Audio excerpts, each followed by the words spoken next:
നമസ്കാരം. Middle east വാർത്തകളിലേക്ക് സ്വാഗതം. ആദ്യം നോക്കാം പ്രധാന തലക്കെട്ടുകൾ.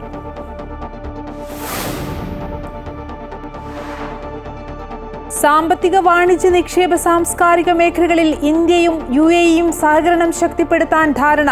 തീരുമാനം വിദേശകാര്യമന്ത്രി ഷെയ്ഖ് അബ്ദുള്ള ബിൻ സയ്യിദ് അൽ നഹ്യാനും ഇന്ത്യൻ വിദേശകാര്യമന്ത്രി ഡോക്ടർ എസ് ജയശങ്കറുമായി നടത്തിയ കൂടിക്കാഴ്ചയിൽ ഇരു രാജ്യങ്ങളും തമ്മിലുള്ള നയതന്ത്ര ബന്ധവും ചർച്ചാ വിഷയമായി.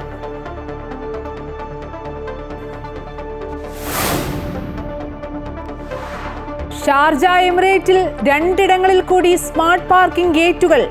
സ്മാർട്ട് പാർക്കിംഗ് സംവിധാനം അൽനദ്, അൽഖാൻ എന്നിവിടങ്ങളിൽ മൗഖീഫ് എന്ന മൊബൈൽ ആപ്ലിക്കേഷൻ വഴി പണമടയ്ക്കാം.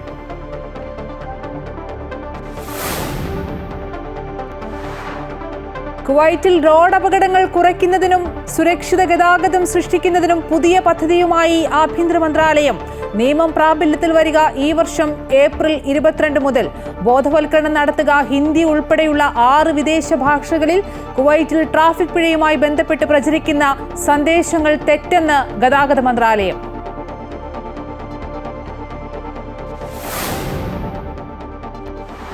പ്രധാനമന്ത്രി നരേന്ദ്രമോദി അടുത്ത മാസം അമേരിക്കയിലേക്ക്. സന്ദർശന വിവരം അറിയിച്ചത് അമേരിക്കൻ പ്രസിഡന്റ് ഡൊണാൾഡ് ട്രംപ്.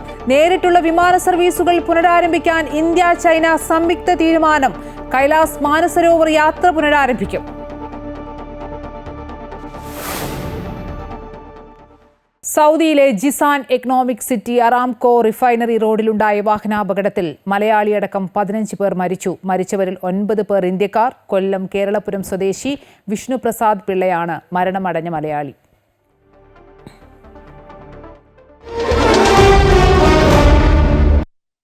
വിശദാംശങ്ങളിലേക്ക് വന്നാൽ, UAE ഉപപ്രധാനമന്ത്രിയും വിദേശകാര്യമന്ത്രിയുമായ Sheikh Abdullah bin Zayed Al Nahyan Indian വിദേശകാര്യമന്ത്രി ഡോക്ടർ എസ് ജയശങ്കറുമായി കൂടിക്കാഴ്ച നടത്തി. 2 രാജ്യങ്ങളും തമ്മിലുള്ള സൗഹൃദത്തെയും നയതന്ത്ര ബന്ധത്തെയും കുറിച്ച് ഇരു നേതാക്കളും സംസാരിച്ചു. സാമ്പത്തിക, വാണിജ്യ, നിക്ഷേപ, സാംസ്കാരിക മേഖലകളിലെ സഹകരണം ശക്തിപ്പെടുത്തുന്നത് സംബന്ധിച്ച ചർച്ചകളാണ് പ്രധാനമായും നടന്നത്. അബുദാബിയിൽ നടന്ന കൂടിക്കാഴ്ചയിൽ പ്രാദേശിക, അന്തർദേശീയ വിഷയങ്ങൾ സംബന്ധിച്ചും ചർച്ച നടന്നുവെന്ന് UAEയുടെ ഔദ്യോഗിക മാധ്യമമായ വാം റിപ്പോർട്ട് ചെയ്തു. ഷാർജ എമിറേറ്റിൽ 2 ഇടങ്ങളിൽ കൂടി സ്മാർട്ട് പാർക്കിംഗ് ഗേറ്റുകൾ സ്ഥാപിച്ചു. അൽനദ്, അൽഖാൻ എന്നിവിടങ്ങളിലാണ് സ്മാർട്ട് പാർക്കിംഗ് സംവിധാനം ഷാർജ നഗരസഭ തുറന്നത്. 2 ഇടങ്ങളിലായി 392 പാർക്കിംഗ് സ്ലോട്ടുകൾ ഉണ്ടാകും. വാഹനങ്ങൾ കയറുമ്പോഴും തിരികെ ഇറങ്ങുമ്പോഴും സ്മാർട്ട് ക്യാമറ വഴി വാഹന നമ്പർ രേഖപ്പെടുത്തുകയും പാർക്ക് ചെയ്ത സമയം കണക്കാക്കി വാഹന ഉടമയ്ക്ക് മെസ്സേജ് ലഭിക്കുകയും ചെയ്യും.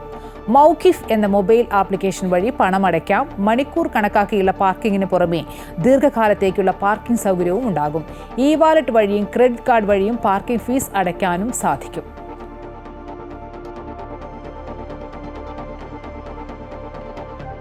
കുവൈറ്റിൽ റോഡ് അപകടങ്ങൾ കുറയ്ക്കുന്നതിനും സുരക്ഷിത ഗതാഗതം സൃഷ്ടിക്കുന്നതിനും ആഭ്യന്തര മന്ത്രാലയത്തിന് പുതിയ പദ്ധതി. പദ്ധതിയുടെ ഭാഗമായി ഹിന്ദി ഉൾപ്പെടെ 6 വിദേശ ഭാഷകളിൽ ബോധവൽക്കരണം നടത്തും. ആഭ്യന്തര മന്ത്രാലയത്തിലെ ഗതാഗത വിഭാഗം പൊതുസമ്പർക്ക വിഭാഗമാണ് ഇക്കാര്യം അറിയിച്ചത്. ഹിന്ദി ഭാഷയ്ക്ക് പുറമെ ഇംഗ്ലീഷ്, ഉറുദു, ബംഗ്ല, പാഴ്സി, ഫ്രഞ്ച് ഭാഷകളിലായിരിക്കും ബോധവൽക്കരണം നടത്തുക. ഗതാഗത നിയമലംഘനങ്ങൾക്ക് കനത്ത പിഴയും ജയിൽ ശിക്ഷയും വ്യവസ്ഥ ചെയ്യുന്ന പുതിയ ഗതാഗത നിയമത്തിന് കഴിഞ്ഞ മാസം അമീർ ഷെയ്ഖ് മിഷാൽ അൽ അഹമ്മദ് അൽ സബാഹ് അംഗീകാരം നൽകിയിരുന്നു. ഈ വർഷം ഏപ്രിൽ 22 മുതലാണ് നിയമം പ്രാബല്യത്തിൽ വരിക. അതേസമയം കുവൈറ്റിൽ ട്രാഫിക് പിഴയുമായി ബന്ധപ്പെട്ട് പ്രചരിക്കുന്ന സന്ദേശങ്ങൾ തെറ്റാണെന്നും അതിൽ പറഞ്ഞിരിക്കുന്ന തുകകൾ അസംബന്ധമാണെന്നും ഗതാഗത മന്ത്രാലയം അറിയിച്ചു. സന്ദേശത്തോടൊപ്പമുള്ള ലിങ്കിൽ ക്ലിക്ക് ചെയ്യുമ്പോൾ വിശദാംശങ്ങൾ വായിക്കുമ്പോൾ തന്നെ അത് വ്യാജമാണെന്ന് ഉറപ്പിക്കാം. ഏതെങ്കിലും ട്രാഫിക് ലംഘനത്തിനുള്ള സെറ്റിൽമെന്റ് ഓർഡർ ഇപ്പോൾ മുതൽ 4.500 കുവൈറ്റി ദിനാറായി നിജപ്പെടുത്തിയെന്നാണ് സന്ദേശത്തിൽ പറയുന്നത്. റെഡ് സിഗ്നൽ തെറ്റിച്ച ലിങ്കിൽ പറയുന്നത് പ്രകാരം 4.500 ദിനാറാണ്. എന്നാൽ ഈ ലംഘനത്തിനുള്ള സെറ്റിൽമെന്റ് ഓർഡറിന്റെ യഥാർത്ഥ തുക 50 ദിനാറാണ്. ഗതാഗത ലംഘനത്തിനുള്ള പിഴ അടയ്ക്കുന്നത് ആഭ്യന്തര മന്ത്രാലയ സംവിധാനങ്ങളിലൂടെയും സഹേൽ ആപ്പിലൂടെയും മാത്രമാണെന്ന് അധികൃതർ സ്ഥിരീകരിച്ചു. അയച്ചയാളുടെ ഐഡന്റിറ്റി പരിശോധിക്കേണ്ടതിന്റെ ആവശ്യകതയുണ്ടെന്നും അന്താരാഷ്ട്ര ഫോൺ നമ്പറുകൾ ഉപയോഗിച്ച് മന്ത്രാലയം സന്ദേശങ്ങൾ അയക്കുന്നില്ലെന്ന് അധികൃതർ വ്യക്തമാക്കി.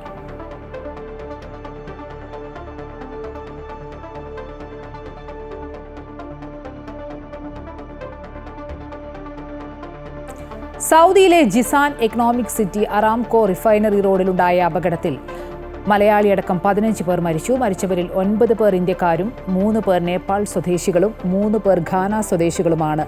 ഇന്നലെയാണ് അപകടം നടന്നത്. കൊല്ലം കേരളപുരം സ്വദേശി വിഷ്ണുപ്രസാദ് പിള്ള 31 വയസ്സാണ് മരണമടഞ്ഞ മലയാളി. അപകടത്തിൽ ഗുരുതരമായി പരിക്കേറ്റ 11 പേർ ജിസാനിലും അബഹയിലുമുള്ള ആശുപത്രികളിൽ തീവ്രപരിചരണ വിഭാഗത്തിൽ ചികിത്സയിലാണ്. ഇന്നലെ ജോലിസ്ഥലത്തേക്ക് 26 ജീവനക്കാരുമായി പോകുകയായിരുന്ന ACIC സർവീസ് കമ്പനിയുടെ മിനി വാനിൽ എതിരെ വന്ന ട്രെയിലർ ഇടിച്ചു കയറുകയായിരുന്നു. അപകടത്തിൽ പൂർണ്ണമായി തകർന്ന വാനിൽ നിന്ന് സൗദി ഫയർഫോഴ്സും രക്ഷാപ്രവർത്തകരും എത്തിയാണ് പരിക്കേറ്റവരെയും മൃതദേഹങ്ങളും പുറത്തെടുത്തത്.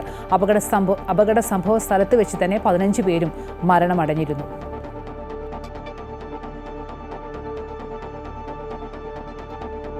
ഇന്ത്യൻ സിനിമയിലെ സൂപ്പർ സ്റ്റാർ ഷാരൂഖ് ഖാൻ ദുബായിലെ ഗ്ലോബൽ വില്ലേജ് വേദിയിലെത്തി. ഷാരൂഖ് ഖാന്റെ സിനിമാ ജീവിതത്തിലൂടെയുള്ള ഒരു യാത്ര എന്ന രീതിയിലായിരുന്നു പരിപാടി നടന്നത്. ബോളിവുഡ് താരത്തിന് ആദരവ് അർപ്പിച്ച് നടന്ന പരിപാടി കാണാൻ ആയിരങ്ങളാണ് ഗ്ലോബൽ വില്ലേജിലേക്ക് എത്തിയത്. ഷാരൂഖ് ഖാൻ സിനിമകളിലെ ഹിറ്റ് ഗാനങ്ങൾ വേദിയിൽ അവതരിപ്പിച്ചു. തന്റെ സിനിമാ ജീവിതത്തെക്കുറിച്ച് മനസ്സ് തുറന്ന ഷാരൂഖ് ഖാൻ സൂപ്പർ ഹിറ്റ് സിനിമയായ പത്താന്റെ സംവിധായകൻ സിദ്ധാർത്ഥ് ആനന്ദിനൊപ്പമുള്ള പുതിയ ചിത്രത്തെക്കുറിച്ചും വെളിപ്പെടുത്തി. വിവിധ സംസ്കാരങ്ങളും കലയും ആഘോഷങ്ങളും ഒത്തുചേരുന്ന ലോകോത്തര പരിപാടികൾ ഒരുക്കാനുള്ള ദുബായ് ഗ്ലോബൽ വില്ലേജിന്റെ പ്രതിബദ്ധതയെ ഷാരൂഖ് ഖാൻ അഭിനന്ദിച്ചു.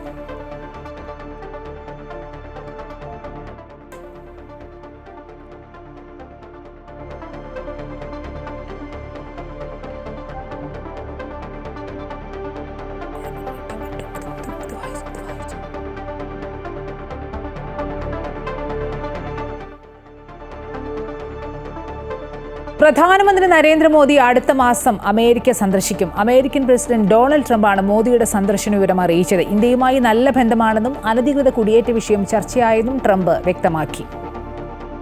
കഴിഞ്ഞ ദിവസം പ്രധാനമന്ത്രി നരേന്ദ്രമോദി അമേരിക്കൻ പ്രസിഡന്റ് ഡൊണാൾഡ് ട്രംപുമായി ഫോണിൽ സംസാരിച്ചിരുന്നു. ഇതിന് പിന്നാലെയാണ് മോദിയുടെ സന്ദർശനത്തെക്കുറിച്ച് ട്രംപ് സൂചനകൾ നൽകിയത്. ഇന്ത്യയിൽ നിന്നുള്ള അനധികൃത കുടിയേറ്റ വിഷയത്തിൽ പ്രധാനമന്ത്രി നരേന്ദ്രമോദി ശരിയായ കാര്യം ചെയ്യുമെന്ന ആത്മവിശ്വാസം ട്രംപ് പ്രകടിപ്പിച്ചു. ഈ വിഷയം മോദിയുമായി സംസാരിച്ചതായും ട്രംപ് പറഞ്ഞു. ഉഭയകക്ഷി ബന്ധങ്ങൾ വർദ്ധിപ്പിക്കുന്നതുമായി ബന്ധപ്പെട്ട കാര്യങ്ങളും ചർച്ച ചെയ്തു എന്നാണ് വിവരം. ഇരു രാഷ്ട്രങ്ങൾക്കും ഗുണകരമായതും വിശ്വസനീയവുമായ പങ്കാളിത്തത്തിന് ഇന്ത്യ എപ്പോഴും സന്നദ്ധമാണെന്ന് കഴിഞ്ഞ ദിവസം പ്രധാനമന്ത്രി വ്യക്തമാക്കിയിരുന്നു. പ്രധാനമന്ത്രി നരേന്ദ്രമോദിയുടെ US സന്ദർശനത്തിൽ കുടിയേറ്റം ഉൾപ്പെടെയുള്ള വിഷയങ്ങൾ ചർച്ചയാകും എന്നാണ് വിവരം. ഇതോടൊപ്പം വ്യാപാര ബന്ധം, നികുതി തുടങ്ങിയ കാര്യങ്ങളും ചർച്ചയാകുമെന്നാണ് പ്രതീക്ഷിക്കുന്നത്. International desk, Amrita TV. ഇന്ത്യയും ചൈനയും നേരിട്ടുള്ള വിമാന സർവീസുകൾ പുനരാരംഭിക്കാൻ തീരുമാനിച്ചു. 2020 മുതൽ നിർത്തിവെച്ച കൈലാസ് മാനസരോവർ യാത്രയും പുനരാരംഭിക്കും. ഇന്ത്യയുടെ വിദേശകാര്യ സെക്രട്ടറി വിക്രം മിശ്രയും ചൈനീസ് വിദേശകാര്യമന്ത്രി വാങ് തമ്മിൽ ബീജിംഗിൽ നടത്തിയ കൂടിക്കാഴ്ചയിലാണ് തീരുമാനം. നദികളുമായി ബന്ധപ്പെട്ട വിവരങ്ങൾ കൈമാറുന്നതിനും മറ്റ് മേഖലകളിൽ സഹകരിക്കുന്നതിനും ചർച്ചകൾ പുനരാരംഭിക്കുന്നതിനെക്കുറിച്ചും ധാരണയിലെത്താനും ഇന്ത്യ ചൈന ഉന്നതതല യോഗം ചേരാനും തീരുമാനമായി. വാണിജ്യ വ്യാപാര മേഖലകളിലെ നിലവിലെ സാഹചര്യവും ആശങ്കകളും ഇരു രാജ്യങ്ങളും പങ്കുവച്ചു. ഇന്ത്യൻ മത്സ്യത്തൊഴിലാളികൾക്ക് നേരെ ശ്രീലങ്കൻ സൈന്യം വെടിയുതിർത്തു. 5 പേർക്ക് പരിക്കേറ്റു. 2 പേരുടെ നില ഗുരുതരമാണ്. സംഭവത്തിന് പിന്നാലെ ശ്രീലങ്കൻ പ്രതിനിധിയെ വിളിച്ചു വരുത്തി വിദേശകാര്യ മന്ത്രാലയം വിശദീകരണം തേടി. ഇന്ത്യയുടെ പ്രതിഷേധം ശ്രീലങ്കയെ ഔദ്യോഗികമായി അറിയിക്കുകയും ചെയ്തു. ഇന്ന് പുലർച്ചെ ശ്രീലങ്കയുടെ ഡെൽഫ് ദ്വീപിന് സമീപത്ത് വെച്ചാണ് 13 മത്സ്യത്തൊഴിലാളികൾക്ക് നേരെയാണ് ശ്രീലങ്കൻ നാവികസേന വെടിയുതിർത്തത്. പരിക്കേറ്റ ഇന്ത്യക്കാരെ ജാഫ്ന ആശുപത്രിയിൽ പ്രവേശിപ്പിച്ചു. ജാഫ്നയിലുള്ള ഇന്ത്യൻ കോൺസുലേറ്റ് അധികൃതർ മത്സ്യത്തൊഴിലാളികളെ സന്ദർശിക്കുകയും എല്ലാവിധ സഹായവും ഉറപ്പു നൽകുകയും ചെയ്തു.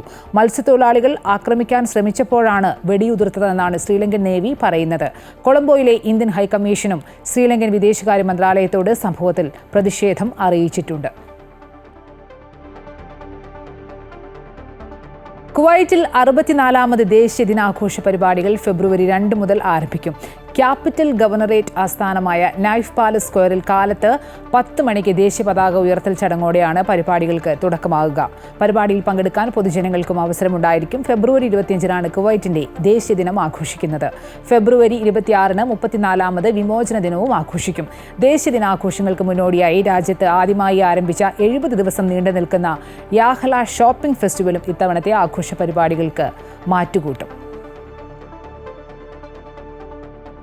കേന്ദ്ര വാണിജ്യ വ്യവസായ വകുപ്പ് മന്ത്രി പീയൂഷ് ഗോയൽ 2 ദിവസത്തെ സന്ദർശനത്തിനായി ഒമാനിലെത്തി. മസ്കറ്റ് ഇന്ത്യൻ എംബസിയിൽ നടന്ന റിപ്പബ്ലിക് ദിനാഘോഷ പരിപാടിയിൽ അദ്ദേഹം പങ്കെടുത്തു. 11ാമത് ഇന്ത്യ ഒമാൻ ജോയിന്റ് കമ്മീഷൻ മീറ്റിംഗിലും അദ്ദേഹം സംബന്ധിച്ചു. ഒമാൻ വാണിജ്യ വ്യവസായ മന്ത്രി ഖൈസ് ബിൻ മുഹമ്മദ് ബിൻ മൂസ അൽ യൂസഫുമായി കൂടിക്കാഴ്ച നടത്തിയ കേന്ദ്രമന്ത്രി പീയൂഷ് ഗോയൽ ഇന്ത്യയും ഒമാനും തമ്മിലുള്ള വാണിജ്യ വ്യാപാര ബന്ധം സംബന്ധിച്ചുള്ള ചർച്ചകൾ നടത്തി.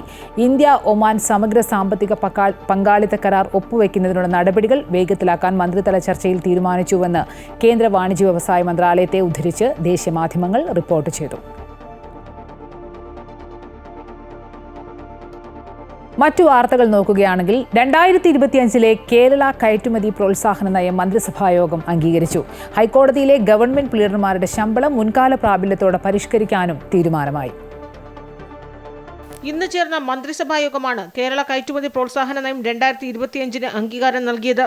പ്രകൃതി വിഭവങ്ങൾ, വൈദഗ്ധ്യമുള്ള തൊഴിൽ ശക്തി, സാംസ്കാരിക പൈതൃകം, പുരോഗമനപരമായ ബിസിനസ് അന്തരീക്ഷം എന്നിവയുടെ സവിശേഷമായ സമ്മിശ്രണം കൊണ്ട് കേരളത്തെ പ്രമുഖ കയറ്റുമതി കേന്ദ്രമാക്കുകയാണ് ഉദ്ദേശമെന്ന് മുഖ്യമന്ത്രി പിണറായി വിജയൻ പറഞ്ഞു.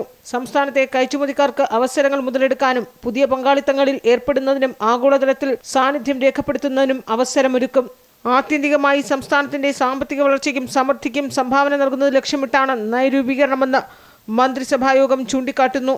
ഹൈക്കോടതിയിലെ government special pleader, senior government pleader എന്നിവരുടെ മാസശമ്പളം പരിഷ്കരിച്ചു. 2022 ജനുവരി 1 മുതൽ മുൻകാല പ്രാബല്യമുണ്ടാകും. അഡ്വക്കേറ്റ് ജനറലിന്റെ ഫീസ്, അലവൻസ് എന്നിവയും additional advocate general, director general of prosecution, additional director general of prosecution, state attorney എന്നിവരുടെ ഫീസ്, അലവൻസ് എന്നിവയും ഇതോടൊപ്പം പരിഷ്കരിക്കുന്നുണ്ട്. അമൃത ന്യൂസ്, തിരുവനന്തപുരം. ഇന്ത്യൻ ബഹിരാകാശ ചരിത്രത്തിൽ പുതിയ ചുവടുവെപ്പുമായി ശ്രീഹരിക്കോട്ടയിലെ സതീഷ് ധവാൻ റോക്കറ്റ് വിക്ഷേപണ കേന്ദ്രം. നാളെ GSLV F-15 NVS-02 ദൗത്യ വിക്ഷേപണം നടക്കും. ISROയുടെ 100ാമത് വിക്ഷേപണമാണിത്. റോക്കറ്റുകളുടെ ഘടകങ്ങൾ വേഗത്തിൽ കൂട്ടിച്ചേർക്കാനും ദൗത്യം നിയന്ത്രിക്കാനും ശാസ്ത്രീയ പരീക്ഷണങ്ങൾക്കുമെല്ലാം പര്യാപ്തമാണ് ശ്രീഹരിക്കോട്ട എന്ന പലകുറി തെളിഞ്ഞു കഴിഞ്ഞതാണ്. ശ്രീഹരിക്കോട്ടയിൽ നിന്ന് ആദ്യം നടന്ന ബഹിരാകാശ ദൗത്യം ഡോക്ടർ APJ അബ്ദുൽ കലാമിന്റെ നേതൃത്വത്തിൽ 1979 ഓഗസ്റ്റ് 10 നടത്തിയ SLV-01 വിക്ഷേപണമാണ്. 99ാം ദൗത്യമായിരുന്നു ഏറ്റവും ഒടുവിലായി വിജയകരമായി പൂർത്തിയാക്കിയ PSLV C-60 സ്പേഡെക്സ് ദൗത്യം. അങ്ങനെ ചരിത്രത്തിന്റെ നാഴികക്കല്ലായി നിരവധി വിക്ഷേപണങ്ങൾ ശ്രീഹരിക്കോട്ടയിൽ നിന്നും പൂർത്തിയാക്കി 100ാം ദൗത്യത്തിലേക്ക് കടക്കുകയാണ് ഇസ്രോ. നാവിക് സാറ്റലൈറ്റ് സിസ്റ്റത്തിന്റെ ഭാഗമായ NVS-02 ആണ് ഇസ്രോ GSLVയുടെ സഹായത്തോടെ ബഹിരാകാശത്തേക്ക് അയക്കുന്നത്. തദ്ദേശീയ ക്രയോജനിക് സ്റ്റേജുള്ള GSLV F-15 NVS-02 ഉപഗ്രഹത്തെ ജിയോസിൻക്രണസ് ട്രാൻസ്ഫർ ഓർബിറ്റിൽ സ്ഥാപിക്കും. 2ാം വിക്ഷേപണ തറയിൽ നിന്നാണ് വിക്ഷേപണം നടക്കുക. ISROയുടെ നാവിക് ഉപഗ്രഹങ്ങളുടെ ശ്രേണിയിൽ 2ാമത്തേതാണ് NVS-02. NVS-01 മെയ് മാസത്തിൽ വിക്ഷേപിച്ചിരുന്നു. GPS-ന് സമാനമായി സ്റ്റാൻഡേർഡ് പൊസിഷൻ സർവീസ് എന്ന ദിശാനിർണയ സേവനം നൽകുന്നത് നാവിക് ഉപയോഗിച്ചാണ്. ഇന്ത്യയും അതിർത്തിയിൽ നിന്ന് 1500 കിലോമീറ്റർ ചുറ്റളവിലുള്ള പ്രദേശങ്ങളും നാവികിന്റെ പരിധിയിൽ വരും. കൃത്യമായ സ്ഥാനം, വേഗം, സമയസേവനങ്ങൾ എന്നിവ നൽകാൻ നാവികിന് കഴിയും. എല്ലാത്തരം ഗതാഗത സേവനങ്ങൾക്കും ലൊക്കേഷൻ അധിഷ്ഠിത സേവനങ്ങൾക്കും സർവേകൾക്കും നാവിക് ഗുണം ചെയ്യും. സ്റ്റാൻഡേർഡ് പൊസിഷനിംഗ് സേവനവും നിയന്ത്രിത സേവനവും നൽകും. 100ാമതായി നടക്കുന്ന NVS-02 വിക്ഷേപണത്തിന് ശേഷം ഗഗൻയാൻ, ചന്ദ്രയാൻ 4 അടക്കമുള്ള ദൗത്യങ്ങൾ ഈ വർഷം നടത്താനും ISRO പദ്ധതിയിട്ടിട്ടുണ്ട്. News desk, Amrita TV. സൗദിയിൽ ഡ്രോണുകൾ ഉപയോഗിച്ചുള്ള ഡെലിവറി സേവനം ആരംഭിക്കാൻ ഔദ്യോഗിക വകുപ്പുകളിൽ നിന്ന് ലൈസൻസ് ലഭിച്ചു. ഒരു അമേരിക്കൻ കമ്പനിക്കാണ് രാജ്യത്ത് ഡ്രോണുകൾ ഉപയോഗിച്ചുള്ള ഡെലിവറി സേവനത്തിന് ആദ്യ ലൈസൻസ് അനുവദിക്കുന്നത്. നഗരങ്ങളിൽ ഡ്രോണുകൾ ഉപയോഗിച്ചുള്ള ഡെലിവറി സംവിധാനം വികസിപ്പിച്ച അമേരിക്കൻ കമ്പനിയായ മാറ്റർനെറ്റിനാണ് പുതിയ സേവനം ആരംഭിക്കാൻ അനുമതി ഉള്ളത്. ഈ വർഷം അവസാന പാദത്തിൽ ഡ്രോണുകൾ ഉപയോഗിച്ചുള്ള ഡെലിവറി സേവനം ആരംഭിക്കുമെന്നാണ് കരുതുന്നത്.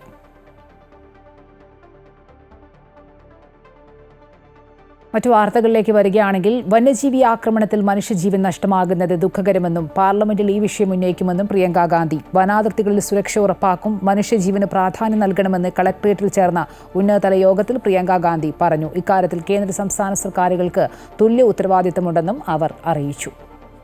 The family was obviously very distraught. This animal-man conflict over here is a really big issue. And I think everybody is making whatever possible effort it is. However, it's a big issue, it's a complicated issue, there are many different factors. കുടുംബത്തെ ആശ്വസിപ്പിക്കാൻ Priyanka Gandhi MP വന്നതിൽ സന്തോഷമുണ്ടെന്ന് കടുവ ആക്രമണത്തിൽ കൊല്ലപ്പെട്ട രാധയുടെ ഭർത്താവ് അച്ചപ്പൻ അമൃത വാർത്തകളോട് പറഞ്ഞു. മകന്റെ ജോലിയുടെ കാര്യത്തിൽ ഉറപ്പ് നൽകിയിട്ടുണ്ട്. ഭവന നിർമ്മാണം പൂർത്തീകരിച്ച് നൽകാമെന്നും പ്രിയങ്ക ഗാന്ധി ഉറപ്പ് നൽകിയതായി അച്ചപ്പൻ പറഞ്ഞു. കടുവ ആക്രമണത്തിൽ കൊല്ലപ്പെട്ട പഞ്ചാരക്കൊല്ലി സ്വദേശി രാധയുടെ വീട്ടിൽ അല്പസമയം മുമ്പാണ് വയനാട് MP പ്രിയങ്ക ഗാന്ധി എത്തിയത്. കുടുംബത്തിനോടൊപ്പം 20 മിനിറ്റിലധികം അവർ സംസാരിച്ചു. ഇപ്പോൾ അതിനുശേഷം പ്രിയങ്ക ഗാന്ധി മടങ്ങിയിരിക്കുകയാണ്. ഇപ്പോൾ ഏതായാലും രാധ ചേച്ചിയുടെ ഹസ്ബൻഡ് അച്ചപ്പേട്ടൻ ബാബാമോട് ചേരുകയാണ്. അച്ചപ്പേട്ട, ഇപ്പോൾ പ്രിയങ്ക ഗാന്ധി വന്നു, സംസാരിച്ചു. എന്തൊക്കെ കാര്യങ്ങളാണ് പ്രിയങ്ക ഗാന്ധിയോട് പറഞ്ഞത്? എന്തൊക്കെ ഉറപ്പുകൾ അവർ തന്നു? വന്നതിൽ വളരെ സന്തോഷമുണ്ട്. പിന്നെ നമ്മൾ സാമ്പത്തിക കാര്യമായിട്ട് കുറച്ച് പറഞ്ഞിട്ടുണ്ട്. വീടിൻ്റെ തീരാത്ത പണീൻ്റെ കാര്യം പറഞ്ഞിട്ടുണ്ട്. അപ്പോൾ അവർ അത് നേരിട്ട് ചെയ്തു തരാമെന്ന് പറഞ്ഞിട്ടുണ്ട്. പിന്നെ ജോലീൻ്റെ കാര്യം, മോൻ്റെ താൽക്കാലിക ജോലിൻ്റെ കാര്യം സ്ഥിരപ്പെടുത്തി ചെയ്യാം, അതും പറഞ്ഞിട്ടുണ്ട്. പിന്നെ മൊത്തത്തിലുള്ള മൃഗങ്ങളുടെ ശല്യം, അതിന് ശാശ്വതമായ പരിഹാരം അതും നമ്മൾ ഉന്നയിച്ചിട്ടുണ്ട്. അതും ചെയ്യാമെന്നൊക്കെ പറഞ്ഞിട്ടുണ്ട്. വന്യജീവി പ്രതിരോധ സംവിധാനങ്ങൾ ഒരുക്കാതെ മലയോര ജനതയെ സർക്കാർ വിധിക്ക് വിട്ടിരിക്കുകയാണെന്ന് പ്രതിപക്ഷ നേതാവ് VD സതീശൻ. കേന്ദ്ര വന്യജീവി സംരക്ഷണ നിയമത്തിൽ കാലോചിതമായ മാറ്റങ്ങൾ വരുത്തണമെന്നും കേരളത്തിലെ ജനങ്ങളുടെ പ്രശ്നങ്ങൾ ഉയർത്തിക്കാട്ടി സർക്കാരിൽ സമ്മർദ്ദം ചെലുത്തുകയാണ് മലയോര യാത്രയുടെ ലക്ഷ്യമെന്നും VD സതീശൻ പറഞ്ഞു. വിധിക്ക് വിട്ടുകൊടുത്തിരിക്കുകയാണ്. വിധി എന്താണ് അതുപോലെ ആയിക്കോട്ടെ എന്ന് ഞങ്ങൾക്കൊന്നും ചെയ്യാനില്ല, നിസ്സംഗതയാണ്. ഈ വന്യജീവി നിയമത്തിന് ഭേദഗതി ആവശ്യമായ കാലാനുസൃതമായ ഭേദഗതി വരുത്തണം എന്നുള്ള നിലപാട് ശക്തിപ്പെടുത്തുകയാണ്. അത് വേണം, പക്ഷേ സംസ്ഥാന സർക്കാരിന് ചെയ്യാൻ പറ്റാവുന്ന കാര്യങ്ങൾ ചെയ്യണ്ടേ? കേന്ദ്ര ബജറ്റിൽ പ്രതീക്ഷ അർപ്പിച്ച സംസ്ഥാനം കേരളത്തിന് 24,000 കോടി രൂപയുടെ പ്രത്യേക പാക്കേജ് പ്രഖ്യാപിക്കണമെന്നാണ് സംസ്ഥാനത്തിന്റെ ആവശ്യം. മുണ്ടക്കൈ ചൂരൽമല ദുരന്തബാധിതരുടെ പുനരധിവാസത്തിന് പ്രത്യേക സഹായം പരിഗണിക്കുമെന്നാണ് കേരളത്തിന്റെ പ്രതീക്ഷ. മനുഷ്യ വന്യജീവി സംഘർഷം അതീവ ഗുരുതര പ്രശ്നമായി മാറുന്ന സാഹചര്യത്തിൽ പരിഹാര പദ്ധതികൾക്കായി 1000 കോടി രൂപ അനുവദിക്കണമെന്നും സംസ്ഥാനം ആവശ്യപ്പെട്ടിട്ടുണ്ട്. സംസ്ഥാനത്തിന്റെ കടമെടുക്കൽ അവകാശം വെട്ടിക്കുറയ്ക്കൽ, നികുതിയിലുണ്ടായ കുറവ് എന്നിവ എടുത്തുകാട്ടി സംസ്ഥാനം നേരിടുന്ന സാമ്പത്തിക ബുദ്ധിമുട്ടും പണക്ഷാമവും പരിഹരിക്കാൻ 24,000 കോടി രൂപയുടെ പ്രത്യേക പാക്കേജ് അനുവദിക്കണമെന്നതാണ് കേരളത്തിന്റെ പ്രധാന ആവശ്യം. GST സമ്പ്രദായം പൂർണ്ണസജ്ജമാകുന്നതുവരെ GST നഷ്ടപരിഹാര വ്യവസ്ഥ തുടരണമെന്നും സംസ്ഥാനം ആവശ്യപ്പെട്ടിട്ടുണ്ട്. മുണ്ടക്കൈ ചൂരൽമലയുടെ പുനരധിവാസ പ്രവർത്തനങ്ങൾക്ക് 2,000 കോടി രൂപയുടെ പ്രത്യേക പാക്കേജ് കേന്ദ്ര ബജറ്റിൽ പ്രഖ്യാപിക്കണമെന്നും കേരളം കേന്ദ്രത്തോടെ ആവശ്യപ്പെട്ടു കഴിഞ്ഞു. വിഴിഞ്ഞം അന്താരാഷ്ട്ര തുറമുഖത്തിന്റെ തുടർ വികസന പ്രവർത്തനങ്ങൾക്കായി 5,000 കോടി രൂപയുടെ പ്രത്യേക പാക്കേജ് അനുവദിക്കണം. അടുത്ത സാമ്പത്തിക വർഷം കേരളത്തിന്റെ കടമെടുപ്പ് പരിധി 3.5% ഉയർത്തണം. സർക്കാർ സ്ഥാപനങ്ങളും കമ്പനികളും എടുക്കുന്ന വായ്പകളെ സംസ്ഥാനത്തിന്റെ കടമെടുപ്പ് പരിധിയിൽ ഉൾപ്പെടുത്തുന്ന നിലപാട് തിരുത്തണമെന്നുമാണ് സംസ്ഥാനം കേന്ദ്രത്തോടെ ആവശ്യപ്പെട്ടിരിക്കുന്നത്. കേന്ദ്ര സർക്കാർ നൽകുന്ന കാപെക്സ് വായ്പ അനുവദിക്കുന്നതിന് ബ്രാൻഡിംഗ് വ്യവസ്ഥകൾ അടിച്ചേൽപ്പിക്കുന്ന രീതി പുനഃപരിശോധിക്കണമെന്നും സംസ്ഥാനം കേന്ദ്രത്തോടെ ആവശ്യപ്പെട്ടിട്ടുണ്ട്. കാലാവസ്ഥാ വ്യതിയാനങ്ങളുമായി ബന്ധപ്പെട്ട പ്രശ്നങ്ങളുടെ ശാശ്വത പരിഹാരത്തിനായി മുന്നോട്ട് വയ്ക്കുന്ന പദ്ധതിക്ക് 4,500 കോടി രൂപ നീക്കിവെക്കണം.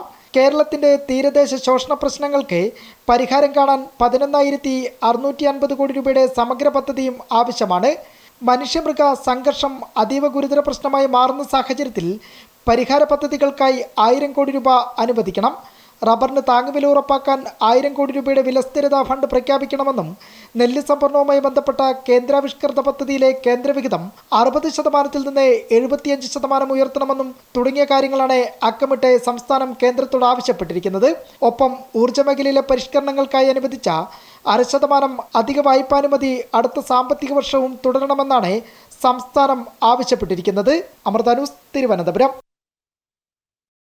രക്തസ്രാവ രോഗങ്ങളുടെ നൂതന ചികിത്സാ രീതികളെക്കുറിച്ച് അമൃത ആശുപത്രിയിലെ ഹെമറ്റോളജി വിഭാഗത്തിന്റെയും മാഞ്ചസ്റ്റർ ഹീമോഫീലിയ ട്രീറ്റ്മെന്റ് സെന്ററിന്റെയും സംയുക്ത ആഭിമുഖ്യത്തിൽ സംഘടിപ്പിച്ച ഏകദിന ശില്പശാല ഹീമോസ്റ്റേസിസ് ഡയലോഗ്സ് മാഞ്ചസ്റ്റർ യൂണിവേഴ്സിറ്റി ഹോസ്പിറ്റലിലെ കൺസൾട്ടന്റ് ഹെമറ്റോളജിസ്റ്റ് ഡോക്ടർ ജെക്കോ തച്ചൽ ഉദ്ഘാടനം ചെയ്തു.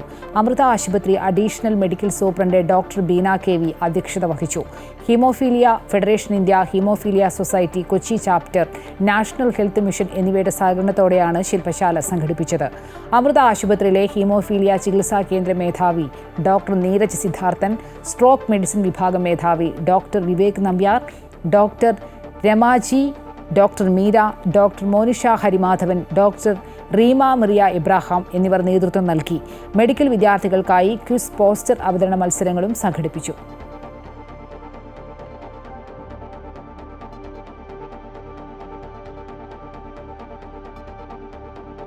ഭാരതീയ കലകളെ യുവതലമുറയ്ക്ക് പരിചയപ്പെടുത്തുക എന്ന ലക്ഷ്യത്തോടെയാണ് അമൃത വിശ്വവിദ്യാപീഠം കൊച്ചി ക്യാമ്പസ് സമീക്ഷ 2025 ശില്പശാല തുടങ്ങി. രാജ്യത്തിന്റെ പൈതൃകം വിദ്യാലയങ്ങളിലേക്ക് എത്തിക്കുന്ന സ്പീക്ക് മാക്കേയുമായി സഹകരിച്ചാണ് ശില്പശാല സംഘടിപ്പിച്ചിരിക്കുന്നത്. കൊച്ചി ബ്രഹ്മസ്ഥാനത്ത് ആരംഭിച്ച ശില്പശാല വെള്ളിയാഴ്ച സമാപിക്കും. കർണാടക സംഗീതം, ഭരതനാട്യം, കഥക്, ചുമർചിത്രകല, tabla, clay modelling, Madhubani painting, Kalaripayattu, Tholpavakoothu എന്നീ 9 ഇനങ്ങളിലാണ് ശില്പശാല പരിശീലനം നൽകുക. Doctor Vellinezhi Subramanian, Shruti Rao, Debjaya Sarkar, KS Krishnan, Shruti Naik, R Meyer, Manoj Kumar Chaudhary, Dineshan Vallabhatta, Rajeev Pulavar എന്നിവരാണ് വിദ്യാർത്ഥികൾക്ക് പരിശീലനം നൽകുന്നത്. ഗുരുക്കന്മാർ ചേർന്ന് ഉദ്ഘാടനം ചെയ്ത ശില്പശാലയിൽ അമൃത വിശ്വവിദ്യാപീഠം കൊച്ചി ക്യാമ്പസ് ഡയറക്ടറും ഡീനുമായ doctor U Krishnakumar, SPIC MACAY north Kerala chapter coordinator Unni Warrier, Amrita Vishwavidyapeetham Kochi ക്യാമ്പസിലെ visual media and communication വിഭാഗം മേധാവി ഡോക്ടർ D ഹരികൃഷ്ണൻ തുടങ്ങിയവർ പങ്കെടുത്തു. SFI പ്രവർത്തകൻ ധീരജിന്റെ കൊലപാതകവുമായി ബന്ധപ്പെട്ട് നിർണായക വെളിപ്പെടുത്തലുമായി മുൻ യൂത്ത് കോൺഗ്രസ് പ്രവർത്തകൻ ഉടുമ്പൻചോല നിയോജക മണ്ഡലം മുൻ വൈസ് പ്രസിഡന്റ് സെബിൻ എബ്രഹാമാണ് വെളിപ്പെടുത്തൽ നടത്തിയിരിക്കുന്നത്. പ്രതിപ്പട്ടികയിലുള്ള 3 പേർ കേസുമായി ബന്ധമില്ലാത്തവരാണെന്ന് സെബിൻ എബ്രഹാം ഒരു കുറ്റവാളിയുടെ കുമ്പസാരം എന്ന പേരിൽ നവമാധ്യമത്തിൽ എഴുതിയ ലേഖനത്തിൽ പറയുന്നു. കേസിൽ പ്രതി ചേർക്കപ്പെട്ട അലൻ, ജെറി, ടോണി എന്നിവർക്ക് കേസുമായി ബന്ധമില്ല. മറ്റു ചിലരെ രക്ഷിക്കാനാണ് ഇവരെ പ്രതിയാക്കിയത്. ധീരജിനെ കുത്തിയ കത്തി പോലീസിന് ഒരിക്കലും കണ്ടെത്താൻ കഴിയില്ല. കത്തി യൂത്ത് കോൺഗ്രസ് പ്രവർത്തകരുടെ കൈവശമുണ്ടെന്നും താൻ കത്തി നേരിട്ട് കണ്ടിട്ടുണ്ടെന്നും സെബിൻ എബ്രഹാം പറഞ്ഞു. അത്രയും നേരം ഞങ്ങൾ ധീരജ് കേസുമായിട്ട് ബന്ധപ്പെട്ട കാര്യങ്ങൾ സംസാരിച്ചുകൊണ്ടാണ് വരുന്നത്. പാറക്കുളത്തെ കടയിൽ കഴിക്കാനായിട്ട് നിർത്തിയപ്പോൾ അതിലൊരാൾ കത്തിയെടുത്ത് കാണിച്ചതിന് ശേഷം ഇത് ഏതാണെന്ന് മനസ്സിലായോ എന്ന് ചോദിക്കുമ്പോൾ ഞാൻ അദ്ദേഹത്തോട് തിരിച്ചു ചോദിച്ചു, ഇതാണോ അത് എന്ന് ചോദിച്ചപ്പോൾ അതെ എന്നായിരുന്നു എന്നോട് അദ്ദേഹം പറഞ്ഞത്. കത്തി മാറ്റിയത് പാർട്ടി നേതൃത്വം പറഞ്ഞിട്ട് തന്നെയാണ്. പോലീസ് ചോദിച്ചാൽ എല്ലാം തുറന്നു പറയും. യൂത്ത് കോൺഗ്രസ് പ്രവർത്തകർ പലരും ആയുധവുമായി നടക്കുന്നവരാണ്. താനും ആയുധം കൊണ്ട് നടന്നിട്ടുണ്ട്. അതെല്ലാം താൻ വരും ദിവസങ്ങളിൽ തുറന്നു പറയും. അർഹമായ ശിക്ഷ ഏറ്റെടുക്കാൻ തയ്യാറായാണ് എല്ലാം തുറന്നു പറയുന്നത്. ജെറിൻ ജോജോ സംഭവത്തിന് മുൻപേ പോലീസിൽ കീഴടങ്ങിയിരുന്നു. ജെറിൻ സ്റ്റേഷനിലിരിക്കുമ്പോഴാണ് ധീരജിന് കുത്തേൽക്കുന്നത്. പ്രതികളെ കിട്ടാതായപ്പോൾ ജെറിനെ പോലീസ് പ്രതിയാക്കുകയായിരുന്നു. അന്വേഷണം വന്നാൽ അന്വേഷണ ഏജൻസികളോട് സഹകരിക്കുമെന്നും സെബിൻ പറഞ്ഞു. അമൃത ന്യൂസ്, ഇടുക്കി. ബ്രൂവറിയിൽ എതിർപ്പുമായി നിൽക്കുന്ന CPI അനുനയിപ്പിക്കാൻ CPM നീക്കം തുടങ്ങി. ഭൂഗർഭജലം ഉപയോഗിക്കില്ല എന്നും മഴവെള്ള സംഭരണി ഉറപ്പാക്കുമെന്നും CPIയെ ബോധ്യപ്പെടുത്തി പിന്തുണ തേടും. അതേസമയം CPIയുടെ എതിർപ്പ് കോൺഗ്രസ് ആയുധമാക്കുകയാണ്. പാലക്കാട് മദ്യനിർമ്മാണശാല വേണ്ട എന്ന CPI എക്സിക്യൂട്ടീവിന്റെ തീരുമാനം സർക്കാരിനും CPMനും കനത്ത തിരിച്ചടിയായി മാറുകയാണ്. മന്ത്രിസഭായോഗമെടുത്ത തീരുമാനത്തെ പ്രതിപക്ഷം ശക്തമായി എതിർക്കുന്ന സാഹചര്യത്തിൽ കൂടിയാണ് CPIയുടെ വിയോജിപ്പ്. എക്സൈസ് മന്ത്രി നേരിട്ട് CPI നേതാക്കളെ കണ്ടിട്ട് പോലും നിലപാടിൽ ഉറച്ചു നിൽക്കുന്നത് CPMനെ പ്രതിസന്ധിയിലാക്കുന്നു. CPIയുടെ വിയോജിപ്പ് പ്രതിപക്ഷം ആയുധമാക്കുന്നതിന് മുമ്പ് തന്നെ വിഷയം രമ്യമായി പരിഹരിക്കാനാണ് CPM ലക്ഷ്യമിടുന്നത്. പാരിസ്ഥിതിക കുടിവെള്ള പ്രശ്നങ്ങൾ ഉയർത്തിയാണ് CPI പദ്ധതിയെ എതിർക്കുന്നത്. അതുകൊണ്ട് ഇക്കാര്യങ്ങളിൽ CPM കൃത്യത വരുത്തും.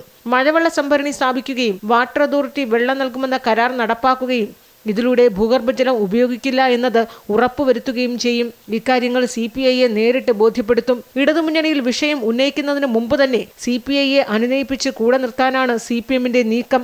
അതേസമയം ഒയാസിസ് കമ്പനിക്കെതിരെയും ബ്രൂവറി പ്ലാന്റിനെതിരെയും അഴിമതി ആരോപണം ഉയർത്തുന്ന പ്രതിപക്ഷത്തിന് CPIയുടെ വിയോജിപ്പാണ് ഇപ്പോൾ മുഖ്യ ആയുധം. നിയമസഭയ്ക്കകത്തും പുറത്തും CPIയുടെ വിയോജിപ്പ് ഉയർത്തിയാകും സർക്കാരിനെ പ്രതിപക്ഷം നേരിടുക. അമൃത ന്യൂസ്, തിരുവനന്തപുരം. നയൻതാരയുടെ വിവാഹ ഡോക്യുമെന്ററിയുമായി ബന്ധപ്പെട്ട് ധനുഷ് നൽകിയ പകർപ്പവകാശ ലംഘന കേസ് നിലനിൽക്കുമെന്ന് മദ്രാസ് ഹൈക്കോടതി. ധനുഷിന്റെ ഹർജി തള്ളണമെന്ന നെറ്റ്ഫ്ലിക്സിന്റെ ഹർജി തള്ളി. ഞാനും റൌഡി താൻ എന്ന ചിത്രത്തിലെ എല്ലാ കഥാപാത്രങ്ങളുടെയും വസ്ത്രങ്ങളുടെയും പകർപ്പവകാശം തങ്ങൾക്കാണെന്ന് ധനുഷിന്റെ നിർമ്മാണ സ്ഥാപനമായ വണ്ടർ ബാർ ഫിലിംസ് നേരത്തെ കോടതിയെ അറിയിച്ചിരുന്നു. നെറ്റ്ഫ്ലിക്സ് ഇന്ത്യയിൽ സംപ്രേഷണം ചെയ്ത ഡോക്യുമെന്ററിയിൽ ചിത്രത്തിലെ BTS ദൃശ്യങ്ങൾ അനുമതി കൂടാതെ ഉപയോഗിച്ചത് പകർപ്പവകാശ നിയമത്തിലെ വ്യവസ്ഥകൾ ലംഘിക്കുന്നതാണ് എന്നായിരുന്നു ധനുഷിന്റെ വാദം. ധനുഷിന്റെ ഹർജി ഫെബ്രുവരി 5 പരിഗണിക്കും.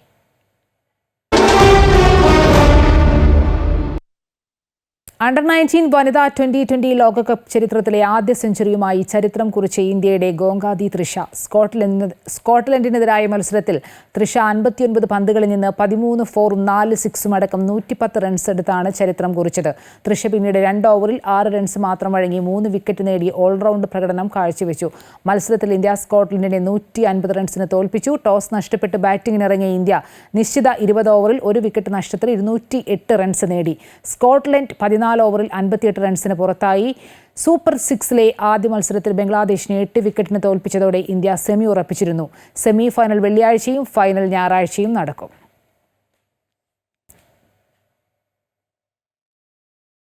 ICC പുരുഷ ക്രിക്കറ്റർക്കുള്ള സർ ഗാർഫീൽഡ് സോബേഴ്സ് അവാർഡ് സ്വന്തമാക്കി ഇന്ത്യൻ പേസർ ജസ്പ്രീത് ബുംറ. 2024 ക്രിക്കറ്റിന്റെ വിവിധ ഫോർമാറ്റുകളിൽ നടത്തിയ പ്രകടനത്തിന്റെ അടിസ്ഥാനത്തിലാണ് ബുംറയെ പുരസ്കാരത്തിന് അർഹനാക്കിയത്. സർ ഗാർഫീൽഡ് സോബേഴ്സ് പുരസ്കാരം നേടുന്ന ആദ്യ ഇന്ത്യൻ പേസറാണ് ബുംറ. പോയ വർഷത്തെ ICC test cricket of the year പുരസ്കാരവും ബുംറയ്ക്കായിരുന്നു. ഇതോടെ മിഡിൽ ഈസ്റ്റ് വാർത്തകൾ പൂർണ്ണമാകുന്നു. കൂടുതൽ വാർത്തകൾക്കും വിശദാംശങ്ങൾക്കും അമൃത ന്യൂസ് യൂട്യൂബ് കാണുക. നമസ്കാരം.